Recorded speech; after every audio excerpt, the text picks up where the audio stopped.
अस्सलामुअलैकुम, welcome back to master CS 501 के short lectures हम कर रहे थे। आज हम 35 लेक्चर को करेंगे और 36 को भी इसी वीडियो के अंदर हम करेंगे। लास्ट वीडियो के अंदर हमने लेक्चर नंबर 34 तक कंप्लीट कर लिए हैं। आप होप्स हो कि आपने वो सारे लेक्चर ले लिए होंगे और आपको सब चीज़ें समझ आ गई होंगी कि आपका पेपर अब किस तरह से आएगा। अगर कोई भी बात आपको समझ नहीं आती तो आप कमेंट बॉक्स में मुझसे पूछ सकते हैं। इसके अलावा अगर आप चैनल पे नए हैं तो चैनल को ज़रूर सब्सक्राइब कर लीजिएगा और इस वीडियो को अपने फ्रेंड्स के साथ भी शेयर कर दीजिएगा। सबसे पहले लेक्चर नंबर 35 में आपको ओवरफ्लो के बारे में मैंने बताया कि ओवरफ्लो क्या होता है। यहाँ पे सबसे पहले देखते हैं इसकी डेफिनेशन। यहाँ पे उन्होंने कहा है कि जब हम 2 एम्बिट को नंबर्स को ऐड करते हैं तो अगर उनका रिजल्ट जो है वो उनकी कैपेसिटी से एक्सीड कर जाए तो उसको हम ओवरफ्लो कहते हैं। यानी कि अगर आपको 2 नंबर्स दिए हों एम्बिट के, ठीक है, एक नंबर में 4 बिट्स हों, दूसरे में भी 4 बिट्स हों, जब हम उनको प्लस करेंगे तो आपके 8 बिट होने चाहिए, ठीक है। अगर वो एक्सीड करके 9 बिट्स बन जाएँ आपके तो वो उसको हम ओवरफ्लो कहते हैं। यहाँ पे उन्होंने आपको एग्जाम्पल भी दी हुई है बेस 2 में, बेस 8 में और बेस 16 में। बेस 2 में देखिए यहाँ पे आपके पास 5 नंबर्स थे और यहाँ पे भी आपके पास 5 नंबर्स हैं, ठीक है। इन 5 नंबर्स को आपने प्लस करना है। जब इनको प्लस किया, यहाँ पे जो कैरी वाला है इस कैरी को आप फिलहाल इग्नोर करें, ये हम बाद में खुद ही ऐड करते हैं। जब हम कैरी देते हैं इसको हम रफ में भी ऐड कर सकते हैं और इसको हम यहाँ साथ में भी ऐड कर सकते हैं। यहाँ 5 नंबर्स हैं और ये भी 5 नंबर है। जब इनको प्लस किया यहाँ पे तो यहाँ पर एक एक्स्ट्रा नंबर आ गया, 6 डिजिट्स बन गए हैं, जिसकी वजह से यहाँ पे ओवरफ्लो का एरर अकर हो रहा है। इसी तरह से बाकी एग्जांपल भी हैं। यहाँ पे भी 3 थे, जब इनको प्लस किया तो यहाँ पे देखिए आप 4 नंबर बन गए, एक नंबर एक्स्ट्रा बन गया हमारे कैरी की वजह से, इसलिए इसको ओवरफ्लो कहते हैं। और फिर बेस 16 में भी ऐसे ही हुआ है। यहाँ पे देखिए अगर आप बेस 2 में एडिशन तो आपको आती होगी, 1 और 0 को प्लस करेंगे तो 1 आएगा, फिर 1 0 को प्लस करेंगे तो 1 आएगा, फिर 1 1 को हम प्लस करेंगे तो 10 आएगा। 10 क्यों आएगा? क्योंकि 1 1 2 होता है और 2 को जो बाइनरी में जब कन्वर्ट करते हैं तो वो 10 होता है। 0 यहाँ पे है और हमारे पास 1 जो है वो हम कैरी दे देंगे। फिर हमारे पास 10 हमारे को यहाँ पे 1 है और एक हमारा कैरी वाला है तो दोबारा से 10 हो जाएगा। फिर 0 है और फिर हमारे पास 1 कैरी चला गया। अब यहाँ पे हमारे पास 3 बन गया है। 3 की जब हम बाइनरी देखते हैं तो वो 11 है, तो यहाँ पे 3 की बाइनरी 11 है तो यहाँ पे लास्ट में 11 लिख दिया। अब 11 जब हमने लिख दिया तो हमारा क्वेश्चन तो बिल्कुल सॉल्व हो गया, लेकिन जब हमने बिट्स काउंट की तो हमारी ये बिट एक ज़्यादा हो गई है, इस वजह से इसको हम कहते हैं कि ओवरफ्लो है। होप्स हो कि आपको समझ आया होगा कि ओवरफ्लो क्या है और इसकी एग्जांपल भी आपको पेपर में पूछ सकते हैं। उसके बाद यहाँ पे उन्होंने आपको कहा है कि हम सम को 2 तरह से कंप्यूट कर सकते हैं। पहला है हमारे पास रिपल कैरी एडर और फिर कैरी लुक अहेड एडर। अब इन दोनों को देखते हैं। सबसे पहले रिपल कैरी एडर देखें। इसके अंदर क्या होता है कि हमने जो है वो कैरी आउट जो हमारे पास प्रीवियस स्टेज में होता है उसको हम नेक्स्ट स्टेज में फीड करते हैं। प्रीवियस स्टेज से जो हमारे पास कैरी आया होता है ना, कैरी का ही तो इशू है, ठीक है। अब प्रीवियस स्टेज पे जो आपका कैरी आया होता है उसको नेक्स्ट स्टेज में फिट किया जाता है इस रिपल कैरी एडर के अंदर। उसके बाद यहाँ पे जब 64 बिट एडिशन के लिए 126 लॉजिक लेवल्स हमें चाहिए होते हैं इनपुट और आउटपुट बिट के लिए। ये आपने याद रखना है यहाँ पे कि 64 बिट एडिशन अगर आपने करनी हो तो आपको 126 लॉजिक लेवल्स चाहिए होंगे, जो कि एक बहुत ही स्लो प्रोसेस है, ठीक है। उसके बाद कंप्लीमेंट एडर और सब्ट्रैक्टर देखें। हम सब्ट्रैक्शन कर सकते हैं यूजिंग अनअसाइन एडर बाय किसी 2 तरीके से कर सकते हैं। 2 तरीके कौन से हैं? पहला तरीका है कंप्लीमेंट द सेकंड इनपुट को कंप्लीमेंट करके, और दूसरा है सप्लाई ओवरफ्लो डिडक्शन हार्डवेयर। इनकी आगे डिटेल आपके हैंडआउट्स में नहीं है, ये जस्ट आपके MCQs के लिए इंपॉर्टेंट है। इसके अलावा यहाँ पे जो 2 नाम हैं ये आपको शॉर्ट क्वेश्चन में पूछ सकते हैं। 2S कंप्लीमेंट एडर और सब्ट्रैक्टर के यहाँ में बताया कि इन्होंने ये आपको एक इक्वेशन दी है कि इसकी जो इक्वेशन है मल्टीप्लेक्सर की, वो आप देखें यहाँ पे क्या बनती है। ये आपको क्वेश्चन पेपर में MCQs में आ सकती है, तो इस इक्वेशन को आपने देखना है। हम एडर और सब्ट्रैक्टर जो है वो मक्स से जो है वो कंप्यूट कर सकते हैं। मक्स हमारे पास यहाँ पे मल्टीप्लेक्सर है, मल्टीप्लेक्सर के ज़रिए से हम जो है वो एडिशन और सब्ट्रैक्शन दोनों कर सकते हैं यहाँ पे। उसके बाद हमारे पास है कैरी लुक अहेड एडर। अब इसका जो बेसिक आइडिया था वो रिपल कैरी को स्पीड अप करना था।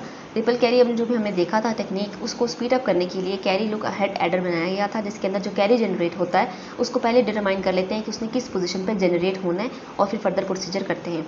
ये जो हमारे पास टेक्निक है ये बहुत फास्ट है as compare to the previous one, और इसके अंदर जो हमारे पास फास्टर एडिशन और लेसर प्रोपोगेशन डिले है, ठीक है। तो यहाँ पे लॉजिक वेरिएबल्स 2 आ जाते हैं, एक जनरेट का G है और एक प्रोपोगेट का P है। तो इसके अंदर 2 वेरिएबल्स आते हैं, ये आपने याद रखना है।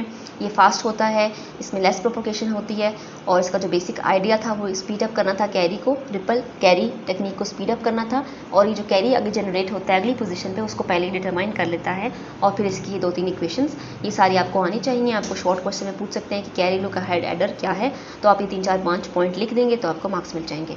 उसके बाद हमारे पास नेक्स्ट साइन मल्टीप्लिकेशन है। साइन मल्टीप्लिकेशन के 3 तरीके हैं। सबसे पहला तरीका है 2S कंप्लीमेंट मल्टीप्लायर, फिर हमारे पास है बूथ रिकॉर्डिंग और फिर पिट बेयर रिकॉर्डिंग है।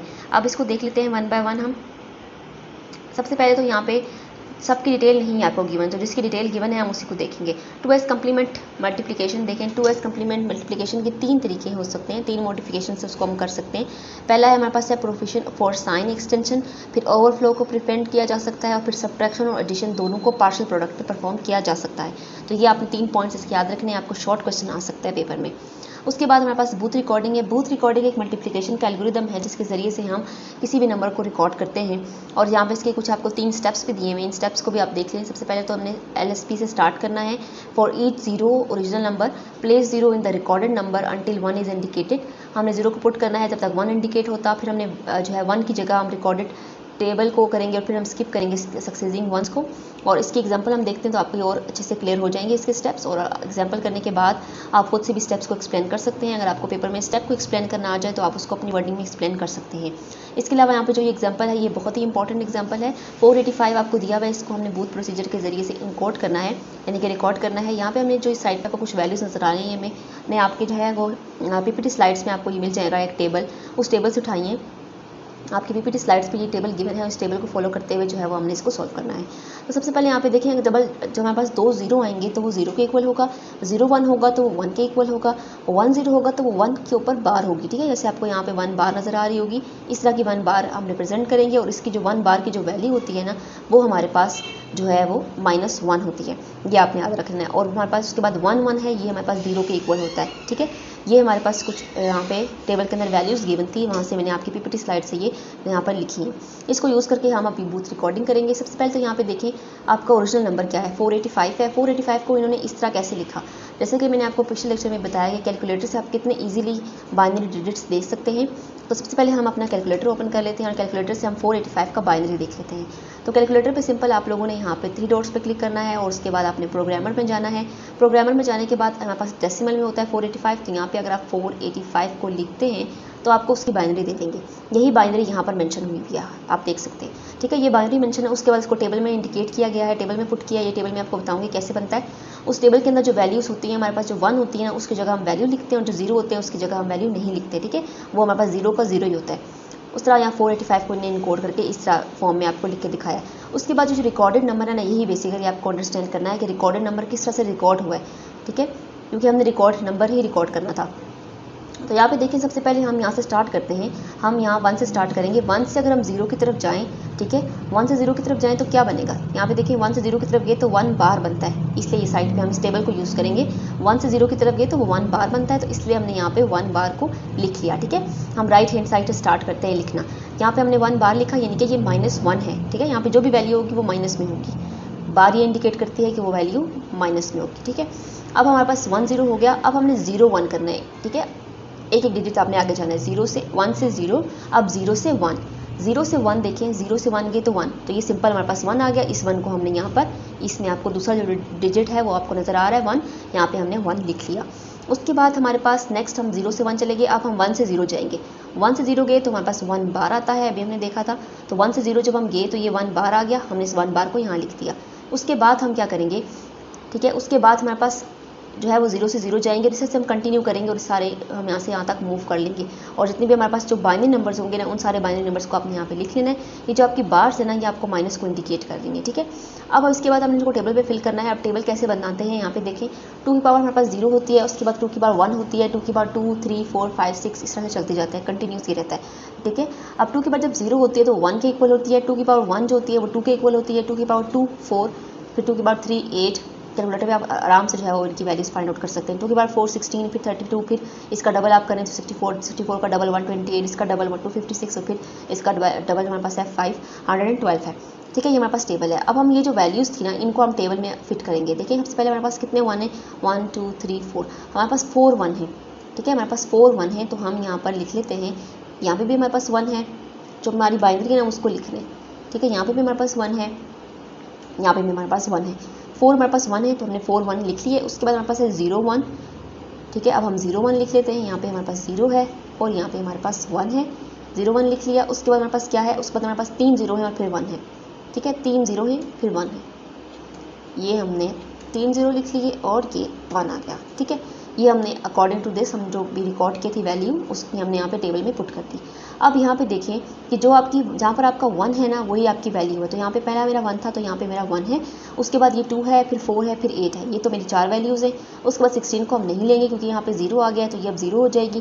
फिर 32 को हम लेंगे और फिर 512 को लेंगे। जहाँ जहाँ 1 था हमने सिर्फ वही वैल्यूज़ लेनी थी। तो यहाँ पे देखें जहाँ जहाँ 1 था हमने सारी वैल्यूज़ को यहाँ पे लिख दिया। 512, 32, 8, 4, 2 एंड 1।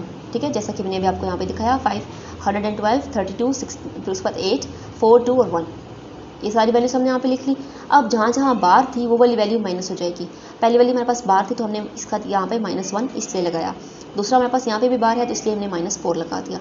तो जहाँ जहाँ बार थी हमने वहाँ पे माइनस लगा दिया।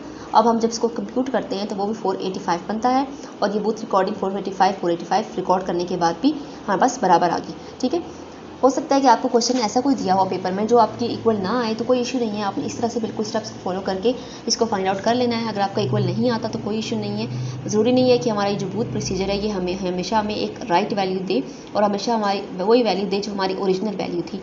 हमेशा ऐसा नहीं होता। ठीक है, तो होप सो कि आपको ये एग्जाम्पल समझ आ गई होगी। उसके बाद यहाँ पे डिवीजन देखें, दो तरह की डिवीजन है, एक तो इंटीजर डिवीजन है, दूसरी फ्रैक्शन डिवीजन है। इंटीजर डिवीजन के आपको उन्होंने कुछ स्टेप्स दिए हुए और यहाँ पे नीचे एक एग्जांपल भी है तो उसको देख लेते हैं। 47 को डिवाइड करना है 5 पे। अब अगर आप देखें तो दोनों की बेसिस 10 है, 47 की बेस भी 10 है और 5 की बेस भी 10 है। अगर ये क्वेश्चन आपको आया भी तो आपको शॉर्ट में आएगा या फिर आपको ऐसे MCQs आते हैं। इसका यहाँ पे प्रोसीजर देखें, इन्होंने कोई एक प्रोसीजर फॉलो किया है और उनका जो आंसर आया है वो रिमाइंडर और पोर्शन हमने निकाला था, इसको हम बहुत ईजिली फाइंड आउट कर सकते हैं। वो कैसे, अब यहाँ पे देखें हमारे पास 47 है। अगर हम डिवाइड करते हैं 47 को और 5 से तो यहाँ पे देखें 47 को हम यहाँ लिख लेते हैं। ठीक है, 47 को हमने डिवाइड करना है और डिवाइड किससे करना है, हमने 5 से। तो हम अगर डिवाइड करते हैं तो 5 9 45 आता है हमारे पास, हमें पता है। ठीक है, 5 9 45 हम सिंपल डिवाइड कर रहे हैं इसको और हमारे पास 2 हमारे पास रिमाइंडर बच जाता है। तो यहाँ पे देखें आपका रिमाइंडर क्या था, रिमाइंडर 2 ही है और क्वोशंट आपका 9 ही है। तो इस तरह आप करके सॉल्व कर सकते हैं। आपका क्वोशंट 9 है और आपका रिमाइंडर 2 है। अब 2 और 9 को अपने बाइनरी फॉर्म में लिखना है और यही आपका आंसर है। अगर आपको पेपर में ये क्वेश्चन आता है तो आपने बिल्कुल इस तरह से फाइंड आउट करना है। तो यहाँ पे आपके पास कैलकुलेटर भी है, डेसिमल में आप जाएँ और यहाँ पे आप 9 लिखें। ये देखें 9 लिखिए और 9 की बाइनरी वो आपको दे देगा कि 9 की बाइनरी क्या है। ये 4 डिजिट बाइनरी है। एक्स्ट्रा 0 हम लगा सकते हैं लेफ्ट साइड पे और इसको हम और भी मजीद 6 बिट कर सकते हैं, 8 बिट कर सकते हैं। आपकी बुक में हर जगह 6 बिट यूज़ हुई है जबकि कैलकुलेटर हमें 4 बिट आंसर दे रहा है, तो आप उसे 6 बिट भी लिख सकते हैं, कोई इशू नहीं है। उसके बाद हमारे पास 9 के अलावा हम 2 की बाइनरी भी देख लेते हैं। 2 की बाइनरी भी आपको यहाँ पर मिल गई।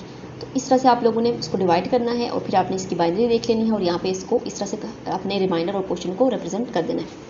उसके बाद हमारे पास है फ्रैक्शन डिवीजन। फ्रैक्शन डिवीजन की कुछ यहाँ पे आपको स्टेप्स दिए हुए हैं। सबसे पहले आपने लोअर हाफ डिविडेंड रजिस्टर को क्लियर करना है, फिर आपने डिविडेंड को ऊपर हाफ में पुट करना है, फिर आपने क्वोशंट काउंटर को 0 इनिशियलाइज करना है स्टार्टिंग में। उसके बाद आपका जो डिफरेंस है अगर वो पॉजिटिव है तो ओवरफ्लो होगा। Shift dividend register left 1 bit करना है। अगर आपका डिफरेंस जो है वो पॉजिटिव है तो आपने अपर हाफ में से पुट करना है और डिविडेंड और शिफ्ट जो है वो क्वोशंट में पुट करने हैं। अगर नेगेटिव है तो शिफ्ट 0 को क्वोशंट में शिफ्ट कर दें। अगर तो क्वोशंट बिट आपके ग्रेटर देन m है तो फिर आप गो टू 3 स्टेप वापस इस 3 वाले स्टेप में जाएंगे। तो ये कुछ स्टेप्स दिए हुए, ये भी आप एक दफ़ा रीड कर लीजिएगा। हो सकता है कि आपको फ्रैक्शन डिवीजन के स्टेप आपको शॉर्ट क्वेश्चन में पूछ लें। उसके बाद हमारे पास है ब्रांच आर्किटेक्ट। ब्रांच आर्किटेक्ट में आपको 2 दिए हुए, कंडीशन कोड और कंडीशनल ब्रांच। कंडीशन कोड क्या है, इनकी ज़्यादा डिटेल आपके हैंडआउट्स में नहीं गिवन, बस छोटी छोटी डेफिनेशन हैं वो देख लेते हैं। कंडीशन कोड जो है वो ALU से कंप्यूट किया जाता है, ALU के थ्रू। ALU हमारे पास अर्थमेटिक लॉजिक यूनिट है और उसके बाद इसके प्रोसेसर इसको स्टोर किया जाता है प्रोसेसर के अंदर, स्टेटस रजिस्टर के अंदर। ठीक है, स्टेटस रजिस्टर हमने पिछले लेक्चर्स में भी पढ़े हैं। बहुत सारे हमारे पास रजिस्टर होते हैं जहाँ पे हम टेम्परेरी तौर पे अपना डाटा स्टोर करते हैं। तो उसके बाद इसको कंप्यूट करते हैं कंडीशनल कोड को ALU के जरिए और उसके बाद इसको प्रोसेसर में हम स्टोर कर देते हैं। उसके बाद हमारे पास जो कंपैरिजन और ब्रांचिंग है उन दो हमारे सेपरेट ऑपरेशन है। कंपैरिजन हमारा एक अलग ऑपरेशन है और ब्रांचिंग एक अलग ऑपरेशन है। आपको MCQs में पूछ सकते हैं कि दोनों अलग ऑपरेशन है या नहीं, तो ये आपने याद रखना है कि दोनों अलग अलग जो है हमारे पास ऑपरेशन हैं। उसके बाद यहाँ पे आपको इम्प्लीमेंटेशन के बताया कि फ्लैग से हम इम्प्लीमेंटेशन करना ज़्यादा ईजियर होता है।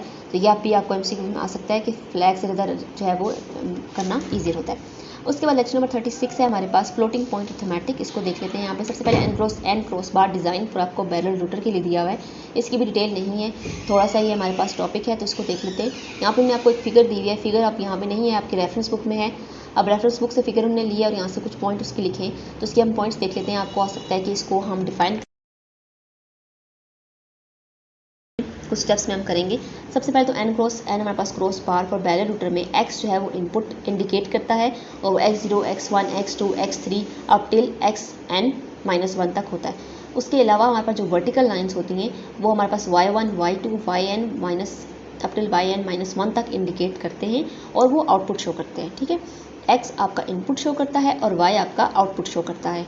x के अंदर जो आगे से x0 से लेकर या x0 कह लें, x0, x1, x2 से लेकर xn -1 और y1, y2, yn -1 तक आपके पास होता है। ठीक है, और यहाँ पे देखें x y का जो है वो क्रॉस पॉइंट्स हैं, तो इसलिए इसको हम n क्रॉस n जो है वो क्रॉस बार डिज़ाइन कहते हैं।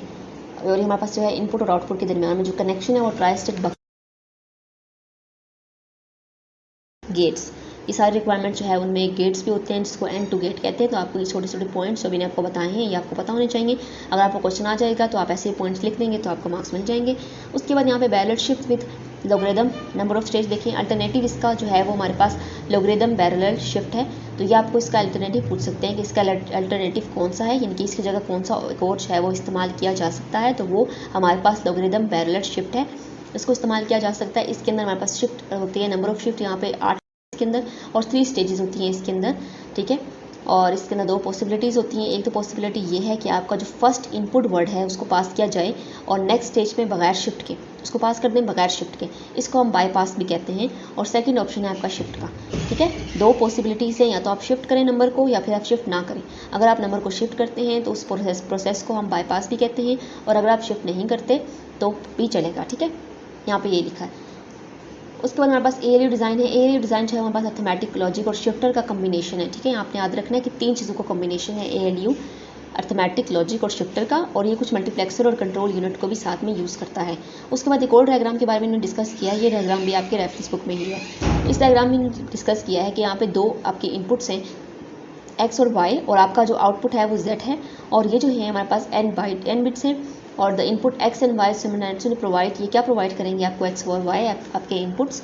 ये आपको अर्थमेटिक भी प्रोवाइड कर सकते हैं, आपको लॉजिक भी और आपको शिफ्टर भी। आपने याद रखना है कि 3 चीज़ें ये आपको प्रोवाइड करते हैं। इसके अलावा जो कंट्रोल यूनिट होता है ना, वो भी आपको कंट्रोल सिग्नल प्रोवाइड करता है 2 मल्टीप्लेक्सर के जरिए। ये यहाँ पे याद रखना है कि ALU के अंदर हमारे पास अर्थमेटिक भी होता है, लॉजिक भी होता है, शिफ्टर होता है, ये 3 चीज़ें होती हैं। और इसके अलावा इसके अंदर कंट्रोल यूनिट भी यूज़ होता है इसके साथ, और इसके साथ कुछ मल्टीप्लेक्सर भी यूज़ होते हैं। और वन जो मल्टीप्लेक्सर होता है उसके 3 इनपुट्स होते हैं। एक तो हमारे पास है अर्थमेटिक से आता है, एक इनपुट आता है लॉजिक की तरफ से, और एक इनपुट आता है शिफ्टर की तरफ से। फिर वो तीनों इनपुट मिलकर काम करते हैं। ठीक है, और जो सेकंड मार्क्स है वो हमारे पास क्या प्रोवाइड करता है, वो आउटपुट का स्टेटस प्रोवाइड करता है कंडीशनल गेट कोड के जरिए कि आउटपुट किस स्टेट पे है।